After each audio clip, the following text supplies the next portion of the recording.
Under the moon of the Arab-speaking Turco-Persian medieval world, one recognizes a lunar rather than a solar sense of mind, a blemished thought process which can be traced a millennia back.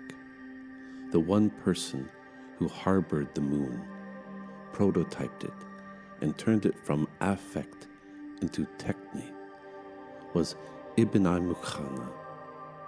Mukhana, the alchemist, phantom lover, insurgent, womanizer, technologist, and deviant prophet of the 8th century Persia, was famous for his face that was half burnt in his hectic alchemic lab experiments.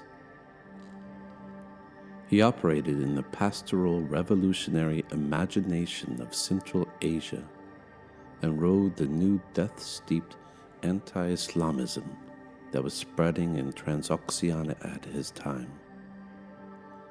It is said that he had a gigantic desk shaped like the map of the Greater Khorasan, the land he lived in.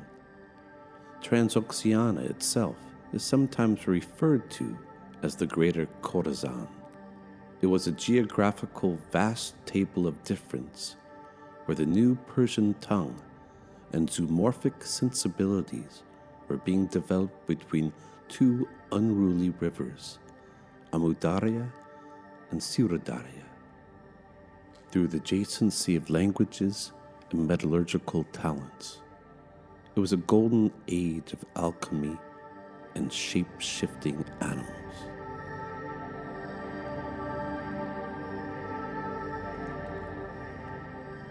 Mukhana's time was when the moon newly functioned as the signifier of wonder, of waxing and waning thresholds that gained a bit more meaning in the larger world of Transoxiana.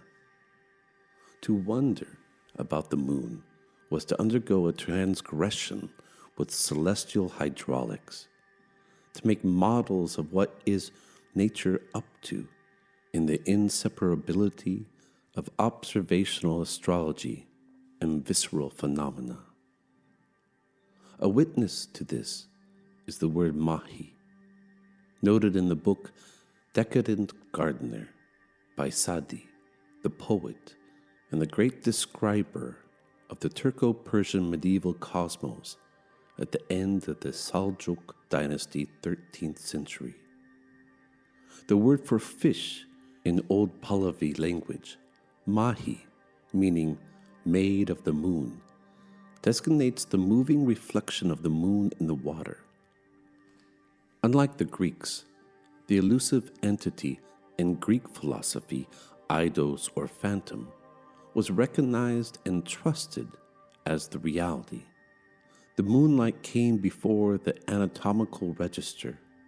The fish, not metaphysically, but literally, was made of moon. Once Mukhana became involved in a bitter dispute with Abu Mashar Balkhi, the Pahlavi-oriented Khorasani intellectual elite and foremost philosopher of his time, known as the blind architect, who was versed in Aristotelism and Neoplatonism.